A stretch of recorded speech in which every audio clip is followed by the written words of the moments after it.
नमस्कार, मैं हूं पवन त्यागी। टीएमसी के नेता शाहजहां शेख, जिन्होंने ईडी पर हमला करवा दिया था उस समय जब ईडी की टीम बंगाल के राशन घोटाले में उनसे पूछताछ करने उनके घर पहुंची थी। अब इस पर कलकत्ता हाई कोर्ट ने सख्ती से एक्शन दिया है और उस एक्शन में हाई कोर्ट ने यह आदेश दे दिया कि क्योंकि पुलिस जो है वो ठीक से काम नहीं कर रही थी और पुलिस ने जो ईडी के अधिकारी हैं उनको सपोर्ट नहीं किया और उनके ऊपर हमला किया गया। अब इस मामले की जांच सीबीआई को ट्रांसफर की जाएगी। सीबीआई और बंगाल पुलिस की एसआईटी को गठन करने का आदेश कलकत्ता हाई कोर्ट ने दिया है। अब ये सीधा समझ लीजिए कि ममता बनर्जी जो अभी तक ये कह रही थी कि ये सब मामले में राजनीति की जा रही है और ऐसा तो कुछ भी नहीं है, हमले के लेकर के ये कहा जा रहा था। अब हाई कोर्ट अगर ये कह रहा है कि जो बंगाल की पुलिस है वो ईडी के अधिकारियों की सुरक्षा करने में नाकाम रही है और जो हमला हुआ है, जिस तरह से ईडी के अधिकारियों ने बताया कि 800 से 1000 लोगों की भीड़ ने घेर कर हमला किया, पूरी प्लान के साथ हमला हुआ, नहीं तो अचानक से 1000 आदमी सोचिए कितने होते हैं, कहां से आ जाएंगे। शाहजहां शेख फरार है, तो ये पूरी चीजें बता रहा है कि किस तरह से सुनियोजित एक हमला था। और ये इतनी बात नहीं, टीएमसी के अधिकारी जो टीएमसी के कार्यकर्ता हैं वो तो ये कह रहे थे कि ये तो पब्लिक का आक्रोश है, इस तरह के हमले और हो सकते हैं। ये जब बयान दिया तो इस पर ईडी को एक्शन लेना था और ईडी हाई कोर्ट पहुंच गई और हाई कोर्ट में उन्होंने कहा कि हमारी एक तो सुरक्षा दी जाए और जो हमला हुआ है उसकी ठीक से जांच की जाए, क्योंकि बंगाल की पुलिस जो है वो तो जो हमलावर है उनकी जांच नहीं करेगी, क्योंकि टीएमसी के उसमें कार्यकर्ताओं का नाम आ रहा है। और ये हम देख रहे हैं ममता बनर्जी के शासनकाल में ये हो रहा है कि जहां भी कोई हमला हो, कोई दंगा हो, कोई तोड़फोड़ की गई हो, हिंदुओं के ऊपर कोई आक्रमण हो, अगर वहां टीएमसी का नाम आ गया तो पुलिस एफआईआर तक नोट नहीं करती है, लोगों को कोर्ट ही जाना पड़ता है। ज्यादातर मामलों में कोर्ट के द्वारा ही ये आदेश कराने पड़ते हैं। अब ईडी के इस मामले में क्योंकि मामला हाईलाइट हुआ था, 3 अधिकारी गंभीर रूप से घायल भी हुए थे, घोटाला भी 20,000 करोड़ का बताया जा रहा है, तो ईडी जो है ऐसे अधिकारियों को, कर्मचारियों को, कोई कुछ भी हो, कोई भी कैसे छोड़ देगी। इसमें ज्योति प्रिय मल्लिक जो है, जो मंत्री थे ममता बनर्जी के, वो जेल के अंदर बंद है और अभी हाल ही में उनके निजी सहायक से एक डायरी बरामद हुई है जिसमें ईडी को पूरा कच्चा चिट्ठा मिला है कि किस तरह से सरकारी राशन को प्राइवेट दुकानों पर बेचा जा रहा था, कंपनियों में बेचा जा रहा था, और उसके लिए जो सिंडिकेट काम कर रहे थे कहीं ना कहीं टीएमसी से उनके लिंक हैं।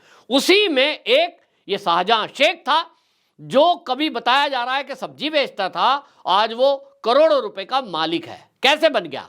इसी तरह सिंडिकेट चलाकर। पहले कम्युनिस्ट पार्टी में हुआ करता था, वहां सिंडिकेट चलाता था, वहां सरकार चली गई तो 2013 में टीएमसी ज्वाइन कर ली और टीएमसी में भी इसी तरह पब्लिक के पैसे पर वो कब्जा करना, प्रॉपर्टी पर, पैसे पर बिजनेस खड़ा करना, और ये सब टोलाबाजी कटबनी करते हुए कहीं ना कहीं पहले वो कम्युनिस्ट के नेताओं को पोषित कर रहा था, आज वो ये कहा जा रहा है कि टीएमसी के नेताओं को पैसे दे रहा है। किस नेता को कितने पैसे दिए, इसी की जांच ईडी करना चाहती है, पूछताछ करना चाहती है। इसी की जांच ईडी करना चाहती है और ये पूरी डिटेल एक तरह से डायरी के माध्यम से, जो ज्योति प्रिय मल्लिक का जो निजी सहायक पकड़ा गया है उससे डिटेल तो मिल गई है, लेकिन अभी भी ये चीजें, ये प्रश्न के उत्तर मिलना बाकी है कि क्या ये पैसा ममता बनर्जी या उसके भतीजे तक पहुंचा है। आम पब्लिक में जो भारतीय जनता पार्टी के नेता हैं और जो आम पब्लिक है वो तो ये कह रही है कि पश्चिम बंगाल में जो भी हो रहा है ऐसा तो हो नहीं सकता कि वो ममता बनर्जी की नॉलेज में ना हो। पुलिस के अधिकारी, प्रशासन के अधिकारी पूरी रिपोर्ट देते हैं, कहां क्या भ्रष्टाचार हो रहा है उसकी जानकारी ममता दीदी को ना हो, और एक मुख्यमंत्री की ये जिम्मेदारी भी बनती है। सोचिए, गरीब आदमियों को जो केंद्र सरकार की तरफ से राशन मिलता है वो राशन गरीबों को ना देकर, पहली बात तो 1 करोड़ के करीब फर्जी राशन कार्ड बनाए गए पश्चिम बंगाल में। ममता बनर्जी का खुद का बयान है, और वो कहती है कि सब ये कम्युनिस्टों की सरकार में बने थे। भाई कम्युनिस्टों की सरकार में बने थे, आप आई, आपकी सरकार में उनको कैंसिल करने का काम किया गया कि भाई उनको कैंसिल ऐसे नहीं किया कि ममता दीदी ने जांच की थी तो वो रद्द हो गए, नहीं, बायोमेट्रिक जब केंद्र सरकार ने किए हैं, उसके बाद वो जो है फर्जी जो राशन कार्ड थे, या एक कहें कि एक ही आदमी के नाम पे 4-4 जो थे, वो डुप्लीकेसी खत्म हुई है और वो संख्या 1 करोड़ थी। अपने आप में एक बहुत बड़ा ये डाटा है, बहुत बड़ा रिकॉर्ड है कि 1 करोड़ परिवारों के राशन कार्ड फर्जी थे जिनका राशन बाजार में बेचा जा रहा था। तो कम्युनिस्टों की सरकार में जो भ्रष्टाचार हुआ, ममता बनर्जी की सरकार में भी यही भ्रष्टाचार जारी रहा। ईडी के सूत्र कह रहे हैं कि कुल घोटाला 20,000 करोड़ का है, जिसमें ज्योति प्रिय मलिक के पास जो पैसे पहुंचे हैं फर्जी कंपनी के जरिए, वो लगभग 8 से 10,000 करोड़ हैं। यानी आधे पैसे ज्योति प्रिय मलिक के पास गए हैं, उसका डिटेल ईडी के पास है। बाकी पैसा कहां गया, यानी 10,000 करोड़ रुपया, वो ज्योति प्रिय मलिक जबान नहीं खोल रहा है, लेकिन जब डायरी बरामद हुई है तो पता लग रहा है कि पैसे तो कहीं गए हैं। अब ये पैसे कहां गए? ये पैसे ममता बनर्जी के पास गए हैं, या जैसा लोग कह रहे हैं, मैं नहीं कह रहा हूं, लोग कह रहे हैं कि अभिषेक बनर्जी जो दीदी का भतीजा है उसके पास गए हैं। और ईडी इसी प्रश्न के उत्तर को जानने के लिए इन लोगों से पूछताछ करने के लिए उनकी गिरफ्तारी करती है, या यूं कहिए उनके घर जाती है। और यह बात सबको पता है कि तार तो कहीं ना कहीं ममता बनर्जी तक जुड़ेंगे। एक मुख्यमंत्री को क्या यह नहीं पता कि उनके राज्य में किसी तरह का घोटाला हो रहा है, और वो भी हजारों करोड़ का? तो ऐसा तो हो नहीं सकता भाई। फर्जीवाड़े का पता तो लग ही जाएगा। कोई 110-5 करोड़ की बात होती है तो हो सकता है मुख्यमंत्री की नज़र में ना आया हो, कोई नाली बनना है, कोई खड़ंजा बनना है, उसमें कोई भ्रष्टाचार हो गया। 20,000 करोड़ रुपए का कोई घोटाला कर दे, ये कोई ऐसे ही हो जाएगा?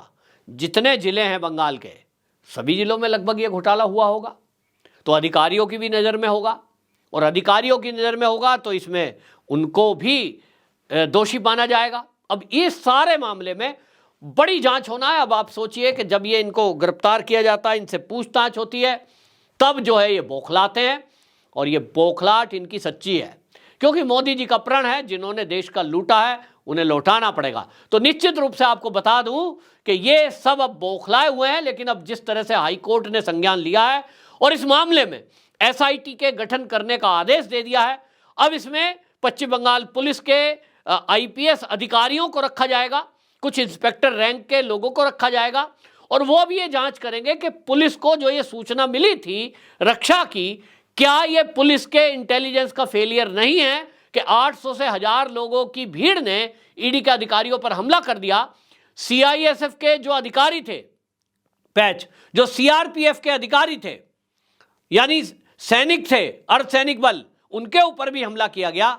कितनी बड़ी घटना हो सकती थी, और जानलेवा हमला हुआ है, तब क्या पुलिस की मिलीभगत इसमें नहीं मायनी जाएगी?